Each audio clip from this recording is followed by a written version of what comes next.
Y ahora, oculto a la vista durante más de 2 milenios, se han descubierto unos antiguos escalones en la célebre y antigua piscina de Siloé, en Jerusalén. Y ahora la pieza William Sharon tiene más sobre este descubrimiento histórico.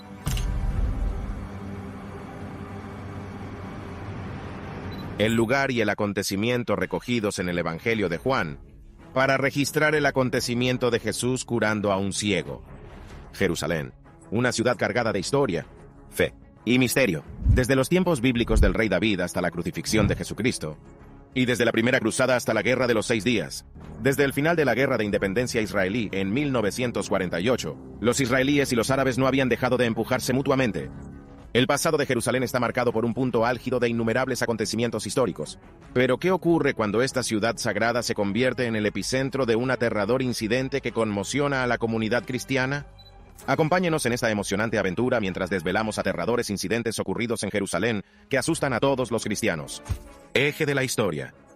Corazón de fe.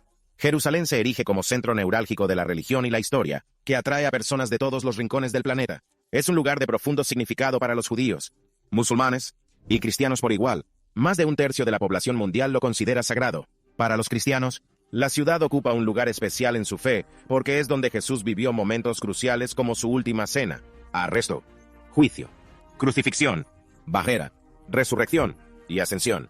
Como una de las ciudades más antiguas que existen, Jerusalén ha sido testigo de muchos conflictos. El historiador Eric H. Klein señala su tumultuoso pasado de destrucción, victoria y capturas ocurridas numerosas veces a lo largo de los siglos. Las tensiones entre Israel y sus vecinos árabes se mantuvieron latentes durante años tras la Guerra Árabe-Israelí de 1948. Entonces, en mayo de 1967, Egipto, Jordania y Siria agravaron la situación movilizando a sus ejércitos e imponiendo un bloqueo al transporte marítimo israelí. Israel respondió rápidamente, diezmando la fuerza aérea egipcia en ataques preventivos y ganando un terreno considerable en solo 3 días. A pesar de la petición de Israel para que Jordania se mantenga neutral en Jerusalén, las fuerzas jordanas atacaron Jerusalén Oeste, lo que llevó a Israel a capturar toda la ciudad el 7 de junio. Desde entonces, Israel ha mantenido el control sobre Jerusalén, conceder a los musulmanes el acceso a sus lugares sagrados mientras se restringe a los palestinos en Cisjordania. Esta historia de conflictos explica las actuales tensiones que afectan a Israel, Rusia,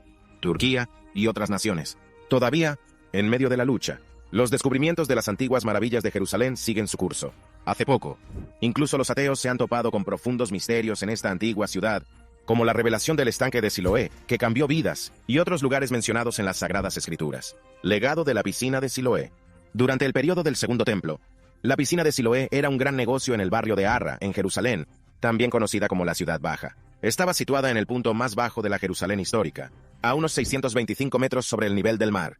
Para llegar al monte del templo desde allí, había que subir unos 115 metros cuesta arriba, cubriendo aproximadamente 634 metros. El Talmud de Jerusalén menciona que los peregrinos iniciaban su viaje anual a Jerusalén en el estanque de Siloé. Luego subían al monte del templo para ofrecer ofrendas en el patio del templo. No era una piscina cualquiera.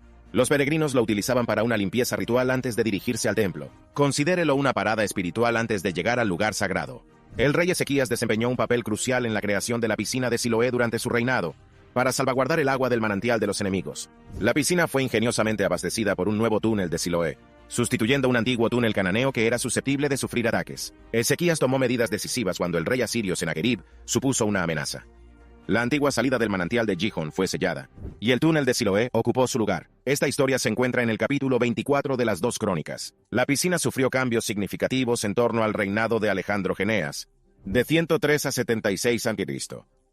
Incluso en tiempos de Jesús, era un lugar bullicioso. En el Evangelio de Juan, se cuenta que Jesús envió allí a un ciego para que hiciera un milagro. La piscina no era un simple abrevadero. Es probable que sirviera de punto de encuentro para peregrinos religiosos. Mientras que algunos creen que podría haber sido utilizado para baños rituales, su tamaño empequeñece el de una mikve típica. Avanzamos hasta el año 70 de la era cristiana. Después de la Primera Guerra Judeo-Romana, la piscina se enfrentó a la destrucción a manos de los romanos. Con el tiempo, los sedimentos arrastrados por la lluvia desde las colinas circundantes cubrían la piscina por completo. Sin embargo, durante las épocas tardorromana y bizantina, se produjeron acontecimientos intrigantes. Los registros romanos mencionan un santuario de las 4 ninfas, un nombre elegante para un ninfio, que fue construido por Adriano en 135 d.C. durante la creación de Aelia Capitolina. Este santuario, a menudo denominado Tetra Ninfon, también se menciona en escritos bizantinos como el Cronicón Pascal, del siglo VII. Otros ninfeas similares construidos por Adriano, como el de Sagalasos, tienen un parecido asombroso, aunque es dudoso que este santuario se erigiera en el lugar exacto del estanque de Siloé del Segundo Templo. Puede que sirviera de modelo para la posterior reconstrucción bizantina. Avanzando hasta el siglo V, se construyó otro estanque al final del túnel de Siloé, bajo las órdenes de la emperatriz Aelia Eudoxia del Imperio Bizantino. Este estanque se encuentra hoy rodeado por un alto muro de piedra con una entrada arqueada al túnel de Ezequías. Se encuentra a unos 70 metros del estanque de Siloé del Segundo Templo, también conocido como el estanque inferior, y es notablemente más pequeño en tamaño. Antes del descubrimiento de la piscina del Segundo Templo, se creía erróneamente que esta piscina era la que se menciona en el Nuevo Testamento y en otros textos del Segundo Templo. Un viaje a través del tiempo y los descubrimientos. Durante el 1880, cuando los arqueólogos excavaban en los alrededores de la piscina de Siloé, descubrieron algo fascinante: un conjunto de 34 escalones tallados en la roca al oeste del estanque. Estos escalones subían desde un patio frente a la piscina. Lo intrigante es que todos estos escalones eran de distintos tamaños. Empezaron muy arriba, de unos 6 metros de ancho, y se estrechaba hasta unos 6 metros de ancho en el fondo. Se hicieron más descubrimientos durante las excavaciones dirigidas por F.J. Bliss y A.C. Dickey entre 1894 y 1897. Encontraron cerca los restos de una antigua muralla, que se remontan a la Edad de Bronce.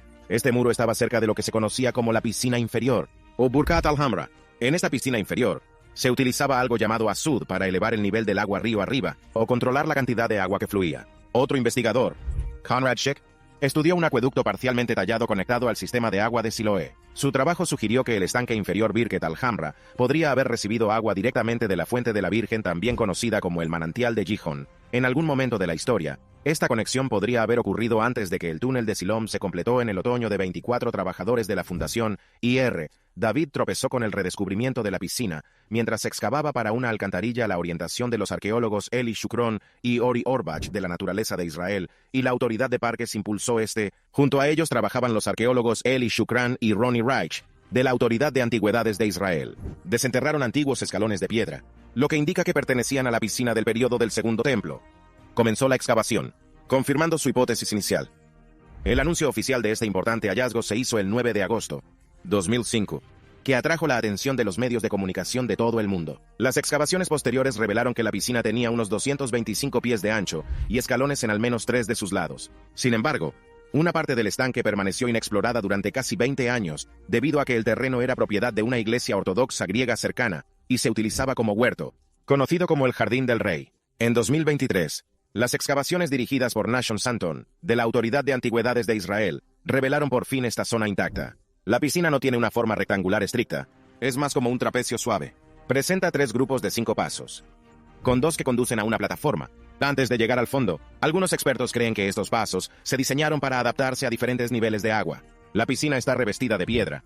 Las pruebas sugieren que una versión anterior solo estaba recubierta de yeso para retener el agua. En el yeso se descubrieron monedas que datan del reinado de Alejandro Janio, proporcionando pruebas sólidas para la construcción o reconstrucción de la piscina.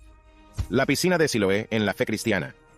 La piscina de Siloé tiene un profundo significado para los cristianos. Se cree que es el lugar donde Jesús realizó una curación milagrosa según el Evangelio de Juan. Se cuenta que un hombre nació ciego. Mientras Jesús y sus seguidores pasaban, los seguidores hicieron una pregunta común de la época. ¿Era el hombre ciego a causa de sus pecados o a causa del pecado de sus padres? Jesús desafió esta idea, diciendo que la ceguera del hombre era una oportunidad para mostrar el poder de Dios. Para curarle, Jesús hizo una pasta con barro y saliva. Ponlo en los ojos del hombre, y le dijo que se lavara en el estanque de Siloé. El ciego hizo lo que Jesús le dijo, y milagrosamente pudo volver a ver. Este milagro asombró a la gente del barrio, que conocía al ciego como un mendigo. No podían creer lo que veían. Algunos dudaban de que se tratara del mismo hombre que había sido ciego toda su vida. La noticia se difundió, y los líderes religiosos, los fariseos, se involucraron, interrogaron al hombre, tratando de encontrar fallas en el milagro de Jesús. Pero el hombre, ahora puede ver, se mantuvo firme. Los fariseos discutían entre ellos, algunos no creían en Jesús, mientras que otros pensaban que podía ser un profeta. Las cosas se intensificaron cuando los fariseos trajeron a los padres del hombre para interrogarlos. Temerosos de meterse en problemas, ellos confirmaron que era su hijo, pero no explicaron cómo obtuvo la vista. Los fariseos siguieron presionando al hombre para obtener respuestas, frustrados con su fe en Jesús. Lo echaron de la sinagoga. Pero Jesús encontró al hombre que había curado y se reveló como el Hijo de Dios. Este cuento nos enseña algo más que la curación física. Es un viaje de despertar espiritual. El estanque de Siloé representa la lealtad y la fe. Cuando el ciego se lavó en el estanque, mostró un simple pero poderoso acto de confianza en las palabras de Jesús. La piscina se transforma en un lugar significativo donde los milagros se cruzan con un corazón fiel. Reflexionando sobre la historia de la piscina de Siloé, se nos recuerda que los milagros pueden ocurrir inesperadamente. Nos insta a afrontar los retos con confianza y lealtad, sabiendo que incluso en tiempos difíciles, Dios puede hacer cosas increíbles. El estanque de Siloé, haciéndose eco de temas de lealtad, curación e iluminación, sigue motivando a los creyentes hoy en día. Lecciones de curación. La historia de la curación del ciego en el estanque de Siloé nos recuerda otra historia de curación de la Biblia. La curación de Naamán. Esta historia se encuentra en 2 Reyes capítulo 5. Naamán era un poderoso líder militar, el comandante del ejército de Aram, y por tanto considerado enemigo de Israel. Al pueblo de Israel, era visto como alguien apartado de la gracia de Dios. No merecen la curación divina. Su lepra fue vista como un castigo de Dios. Sin embargo, cuando Naamán se entera de que el profeta Eliseo puede curarle la lepra, viaja para verle, esperando una cura. Naamán aporta incluso una considerable cantidad de riquezas como pago por su curación. Pero el mensaje de Eliseo a Naamán es sencillo. Vamos, lávate 7 veces en el Jordán, y tu carne será restaurada, y serás purificado. Ninguna riqueza puede comprar su curación. Inicialmente, Naamán duda en seguir las instrucciones de Eliseo, porque duda del poder curativo de las aguas del Jordán. Se pregunta por qué debería utilizar estas aguas aparentemente ordinarias, cuando hay mejores ríos en Damasco. Pero aquí está el giro. La historia de la curación de Naamán nos muestra la grandeza de Dios. Demuestra que la misericordia de Dios se extiende a todos, incluso a quienes podrían considerarse indignos o enemigos. Jesús también habla de la curación de Naamán, enfatizando que aunque había muchas personas con lepra en Israel durante la época de Eliseo, solo Naamán, un extranjero, fue limpiado. La curación de Naamán no se debió a las aguas en sí, sino por el poder y la gloria del Dios de Israel. Después de su curación, Naamán reconoce la grandeza del Dios de Israel, diciendo: «Ahora sé que no hay Dios en todo el mundo, excepto en Israel». Esta historia pone de relieve cómo la misericordia de Dios trasciende fronteras y expectativas, llegando a todos los que le buscan, independientemente de su origen o condición. Estos 2 relatos comparten sorprendentes similitudes. Igual que la historia de Naamán, el relato de la curación del ciego comienza cuestionando su estado moral. Los discípulos de Jesús preguntaron si la ceguera del hombre se debía a su propio pecado, o por las malas acciones de sus padres. Esto refleja la antigua creencia de que las dolencias físicas, especialmente las de nacimiento, eran consecuencia del comportamiento pecaminoso de una persona en la antigua mentalidad. La desgracia se veía a menudo como un castigo por las malas acciones, de ahí que la condición del ciego se hubiera interpretado como una forma de castigo divino. La discusión posterior entre los fariseos y eruditos religiosos subraya la prevalencia de esta creencia. Consideraban al ciego como irremediable, más allá del alcance de la curación y la salvación. La recuperación del ciego no puede atribuirse únicamente al estanque de Siloé. Igual que Naamán creía que las aguas de Damasco eran superiores a las del Jordán, el ciego podría haber pensado que las aguas de Betesda eran mejores para la curación que el estanque de Siloé. En muchos aspectos, entrar en el estanque de Siloé para curarse parecía ilógico. Cada aspecto de la recuperación del ciego en la piscina de Siloé apunta a algo más allá de sí mismo. A pesar de lo que algunos puedan pensar, Jesús eligió intencionadamente un estanque sin fama de sanador. Esta piscina se consideraría ordinaria y corriente. Cuando Jesús cura al ciego, lo hace de una manera que muestra su capacidad para curar. La curación no puede atribuirse a la bondad personal, un lugar especial, o una fuente de agua mágica, ya que la curación proviene de la presencia compasiva de Jesús.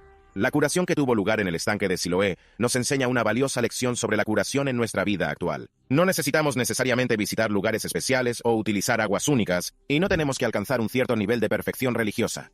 La curación viene del amor y la compasión de Jesús.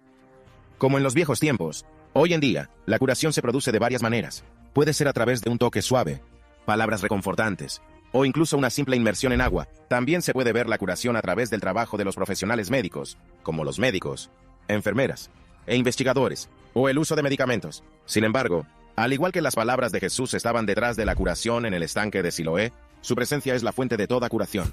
No importa cómo ocurra, Siloé, donde la historia se encuentra con la fe. Lo fascinante del Nuevo Testamento es cómo menciona personas y lugares reales de la historia. Desde Herodes el Grande hasta Poncio Pilato, e incluso César Augusto y el rey Agripa. Estas cifras han quedado registradas en los libros de historia. El estanque de Siloé es uno de los lugares mencionados en el Nuevo Testamento, demostrando que realmente existió. Hace mucho tiempo, era un lugar especial donde la gente iba para rituales de limpieza, siguiendo las costumbres judías. Algunos expertos creen incluso que era como una elegante piscina de estilo romano, donde la gente podía nadar y relajarse. A medida que indagamos en su pasado, nos hacemos todo tipo de preguntas y reflexionamos profundamente. Para los cristianos, el descubrimiento de la piscina de Siloé es un gran acontecimiento. Se convierte en un lugar reconfortante para aquellos que realmente creen en la mezcla de la fe y la historia. El agua es un tema importante en el cristianismo. Representa lavar los pecados y empezar de nuevo.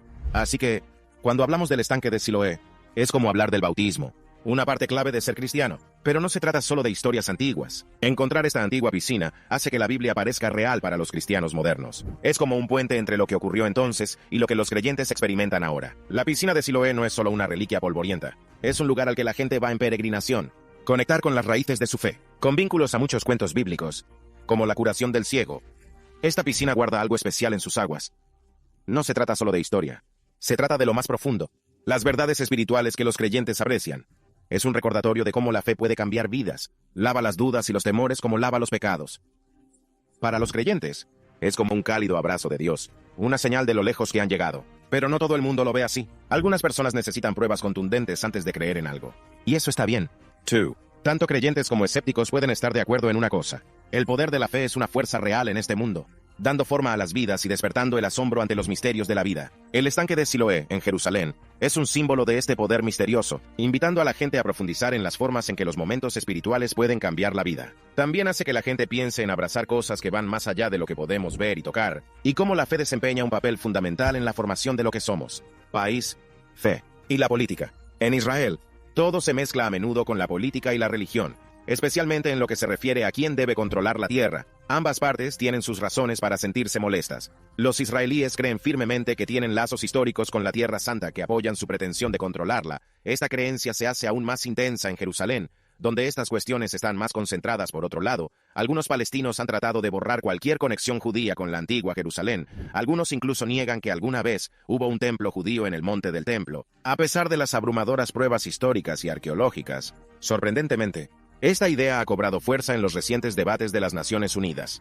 Mediadores de Estados Unidos, Qatar y Egipto presionan a Israel y Hamás. Mientras continúan las tensiones, la brecha entre ambas partes parece ensancharse. Muchos consideran que la excavación de la piscina de Siloé y la calzada de los peregrinos forma parte de un esfuerzo por hacer Jerusalén más judía, que en su opinión se produce a expensas de los palestinos. Incluso los arqueólogos se encuentran en diferentes bandos de este debate. Algunos sostienen que la excavación ha puesto en peligro vidas y hogares en el barrio musulmán de arriba, y que está invadiendo la zona prohibida del Monte del Templo. Sin embargo, un tribunal no encontró pruebas que apoyaran estas alegaciones. Los arqueólogos han estado trabajando bajo la atenta mirada de los ingenieros para garantizar la seguridad de todos. Desenterrar el pasado de Jerusalén. Profundizar en el pasado de Jerusalén, desenterramos un descubrimiento asombroso. La cueva cananea, una antigua maravilla, revela un túnel serpenteante que une el manantial de Gihón con el manantial meridional de Siloé. La cueva cananea es como un sofisticado sistema de tuberías utilizado para regar los exuberantes cultivos del Valle del Cedrón. Los expertos debaten sobre sus inicios, inclinándose por su construcción durante el gran período cananeo. El trazado inteligente de este túnel, con aberturas bien situadas, era vital para esparcir el agua que ayudaba a crecer a los cultivos. Es un guiño a la forma en que nuestros antepasados gestionaban los recursos hídricos en aquella época, mostrando sus ingeniosas ideas. Más, el intrincado diseño del túnel, todo tallado en roca sólida, es una prueba impresionante de su capacidad de planificación y construcción. Gracias por canalizando cuidadosamente el agua del manantial de Gihón, garantizaban que sus campos recibieran el agua necesaria para la agricultura. Más tarde, construyeron el túnel de Ezequías para adaptarse a los cambios y mantener el caudal de agua. Esto demuestra su rapidez para encontrar soluciones prácticas a los problemas. La cueva cananea, más antiguo que el túnel de Ezequías, nos enseña sobre la antigua gestión del agua antes de que Jerusalén tuviera sus murallas. En sus excavaciones se han hallado cerámicas y otros objetos de la Edad del Bronce Medio, demostrando cuánto tiempo ha existido este túnel y cómo desempeñaba un papel importante en la vida de la gente de entonces. Es como una ventana al pasado, mostrándonos cómo vivía y prosperaba la gente en la antigüedad. Las diversas opiniones sobre estas antiguas maravillas las hacen aún más fascinantes. Demuestra por qué es importante seguir explorando y aprendiendo sobre la compleja historia de Jerusalén, llena de historias y secretos que esperan ser desvelados. Ahora es el momento de la selección de suscriptores de hoy. En el corazón de Jerusalén, rugió una tormenta eléctrica, enviando destellos de luz en cascada sobre la antigua ciudad. En medio del caos, un rayo golpeó una vieja tumba abandonada cerca de Golgota. Al amainar la tormenta, un grupo de curiosos se reunieron alrededor de la entrada de la tumba, ahora iluminada por un espeluznante resplandor. Con un jadeo colectivo vieron lo que parecía ser la imagen de Jesús revelada en la tumba. La piedra que la sellaba se rompió, y dentro yacía un cuerpo, sus rasgos inconfundibles, los de Cristo asombrosamente. El cuerpo parecía tan fresco como vivo, intacto por el tiempo, los ojos entreabiertos. Parecía seguir cada movimiento, llenando a los espectadores con una mezcla de temor y miedo. Los susurros se extendieron rápidamente a través de la multitud, transformándose en gritos de pánico y oraciones aterrador. Incidente en Jerusalén. Asusta a todos los cristianos. Un hombre gritó, su voz temblando de miedo y reverencia. ¿Era esto una señal divina o un presagio de algo más oscuro? Peregrinos y lugareños por igual cayeron de rodillas. Lágrimas corrían por sus rostros. No sabe si celebrar un milagro o prepararse para una catástrofe inminente. La imagen de Jesús en la tumba, a la vez sereno y desconcertante, dejó una marca indeleble en sus almas, alterando para siempre su percepción de la fe y el destino. Las aguas curativas de Jerusalén. Al explorar las antiguas aguas de Jerusalén, la atención se desplaza naturalmente a las famosas piscinas de Siloé y Betesda, ambos de profunda significación en la historia bíblica. El estanque de Siloé es famoso por la curación milagrosa de un ciego por parte de Jesús. El estanque de Betesda es famoso por sus propiedades curativas. El nombre de la piscina, Bethesda, se cree que procede del hebreo o del arameo. Bethesda se traduce como casa de misericordia o casa de gracia. Este nombre era apropiado, ya que la piscina era conocida como lugar de reunión de enfermos e inválidos, visto como un lugar de curación, que representa la gracia. Diferentes manuscritos del Evangelio de Juan ofrecen variaciones del nombre Betesda. Algunos manuscritos la llaman Bet-Sata, derivado de Bet-Zeta, y otros mencionan Bet-Sida, aunque se cree que esta última es una corrupción errónea, y no debe confundirse con la ciudad galilea del mismo nombre. El estanque de Betesda se menciona célebremente en el Evangelio de Juan del Nuevo Testamento cristiano. Antiguamente se creía que un ángel agitaba de vez en cuando las aguas del estanque, y la primera persona que entrara en el agua después de este movimiento quedaría curada. Un día, Jesús visitó Jerusalén y se encontró con este estanque. Alrededor de la piscina había muchas personas enfermas, ciego, cojo o paralizado, esperando una oportunidad de curación. Entre ellos había un hombre discapacitado desde hacía la friolera de 38 años. Imagina la profundidad de su sufrimiento y la desesperanza que debió sentir. Cuando Jesús vio al hombre, preguntó un simple, pero profunda pregunta: ¿quieres curarte? El hombre explicó que nunca podía llegar a tiempo al estanque cuando se agitaban las aguas, haciéndolo parecer un sueño imposible para él. En lugar de dirigirlo a la piscina, Jesús pronunció unas palabras que lo cambiaron todo. Levántate, coge tu esterilla y caminar. Milagrosamente, el hombre, que había estado atado por la enfermedad durante casi 4 décadas, obedeció el mandato de Jesús. Se levantó, cogió su estera y caminó. Este acontecimiento milagroso no pasó desapercibido, especialmente porque ocurrió en sábado. Los líderes judíos, estrictos sobre la observancia del sábado, se enfrentó al hombre curado por llevar su estera. Explicó que solo seguía la orden del hombre que le había curado, pero no sabía que era Jesús. Más tarde, Jesús encontró al hombre curado en el templo y le aconsejó que no pecara más, advirtiéndole de un destino peor. Este encuentro con los líderes judíos aumentó su oposición a Jesús, porque no solo curaba en sábado, pero también se refería a Dios como su Padre, haciéndose igual a Dios. La historia del estanque de Betesda es rica en significados. No es solo una historia de curación física, sino también una narración sobre la condición espiritual de la humanidad. El hombre de la piscina representa a toda la humanidad, espiritualmente paralizado y en desesperada necesidad del toque sanador de Dios. El milagro de Jesús en la piscina pone de relieve su compasión y su poder, ofreciendo esperanza y transformación a los que creen. Misterios históricos. En la antigüedad, la ciudad de David era un lugar de gran importancia, pero también ha sido tema de debate y duda entre los historiadores. Algunas personas se preguntan si los relatos sobre ella en los textos religiosos son exactos. Sin embargo, descubrimientos recientes han demostrado que la ciudad existió. Es más, los restos de un majestuoso palacio con vistas al monte del templo muestran lo impresionantes que eran los gobernantes del antiguo Israel. La importancia de la ciudad está estrechamente ligada a los escritos religiosos, convirtiéndolo en un símbolo duradero de acontecimientos reales del pasado. Un hallazgo intrigante es una talla de piedra, probablemente realizado bajo el gobierno del rey Hatalarim, que menciona a Isaías de la familia de David. Esto conecta directamente la ciudad con el linaje del rey David, utilizando un lenguaje similar al hebreo. Este descubrimiento desafía las dudas planteadas por los escépticos y añade peso a la idea de que el reino davídico fue real. A pesar de algunas versiones contradictorias, estos nuevos hallazgos están haciendo que los ateos reconsideren su postura. Se están dando cuenta de la importancia de examinar a fondo las pruebas. Las inscripciones que mencionan a Isaías y la ascendencia de David hacen más difícil dudar de la importancia histórica de la ciudad. Esto lleva a reevaluar las distintas opiniones, crear un espacio donde las dudas y las creencias puedan coexistir pacíficamente. Explorar ruinas antiguas y descubrir historias olvidadas es como desentrañar un misterio fascinante sobre nuestro pasado común. Cada nuevo descubrimiento nos adentra más en nuestros orígenes, ayudarnos a comprender las sociedades que nos precedieron. Es como escuchar los ecos de antiguas civilizaciones. Estudiar historia nos anima a abrazar la complejidad y los misterios de nuestra historia colectiva. Mientras exploramos lugares como la piscina de Siloé, la ciudad de David y el estanque de Bethesda, nos enfrentamos a contradicciones y desafíos. Esto lleva a la reflexión, confirmar a los creyentes y plantear preguntas a los escépticos. Pero más allá de los puntos de vista individuales, adentrarse en ruinas antiguas nos enseña a apreciar el rico tapiz de la historia humana. Nos anima a abrazar una comprensión más matizada en la que la duda y la certeza puedan coexistir pacíficamente. ¿Qué opina del descubrimiento de la piscina de Siloé? Háganos saber su opinión en los comentarios.